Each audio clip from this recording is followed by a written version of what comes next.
हे बच्चों, आज की डेट किसी को याद है या सब भूल गए हैं? अगर भूल गए हैं तो चलो आपको याद कराती हूँ।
तो ये थे कुछ ग्लिम्सेस लास्ट ईयर 25 अप्रैल के। आपको याद होगा कि आप लोगों ने एक इवेंट ऑर्गेनाइज़ किया था और उसमें हमारी सारी फैकल्टी ने आप लोगों को मदद करी थी उसे ऑर्गेनाइज़ करने में। इस साल क्वारंटाइन के दौरान हम लोगों ने ऐसा ही कुछ इनिशिएटिव घर बैठे भी लिया। वो यूनिवर्सिटी का नहीं, वो हमारा अपना इनिशिएटिव था और इसमें कुछ बच्चों ने मेरा उस तरीके से साथ दिया उसे ऑर्गेनाइज़ करने में। तो चलिए अब आपको इसकी सैर कराते हैं।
विभाग की सभी प्रतिभागियों का बहुत बहुत धन्यवाद। ई शिक्षा के पक्ष और विपक्ष में आप सबने बहुत बारीकी के साथ अपने पक्ष रखे हैं। आज के बदलते हुए परिवेश में निश्चित रूप से ई शिक्षा पर हमारी निर्भरता बढ़ रही है, परंतु ये भी सत्य है, जैसा कि आप में से बहुत सारे प्रतिभागियों ने कहा, कि पारंपरिक शिक्षा प्रणाली की जो प्रासंगिकता है हम उसे मुंह नहीं मोड़ सकते। उसके अपने बहुत जिसे कहना चाहिए बहुत फ़ायदे हैं, और वहाँ सिर्फ हम अ क ख ग और शिक्षा ही प्राप्त नहीं करते, वहाँ से एक हम संपूर्ण नागरिक बनकर बाहर निकलते हैं। हम रिश्तों की बारीकियाँ समझते हैं, हम अपने को किस तरीके से आगे बढ़ाना है जीवन में वो समझते हैं, जो हमें शायद ई शिक्षा से प्राप्त नहीं हो सकता।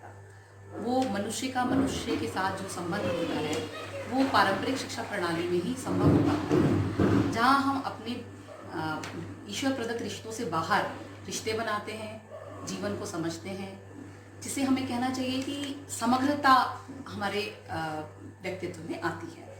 आप में से बहुतों ने इस बारे में बहुत ज़ोर से कहा कि ई शिक्षा से आर्थिक दबाव बहुत कम होता है। निश्चित रूप से वो सत्यता है, चाहे इंफ्रास्ट्रक्चर कॉस्ट हो, चाहे बच्चों के अपने पढ़ने की कॉस्ट हो, लेकिन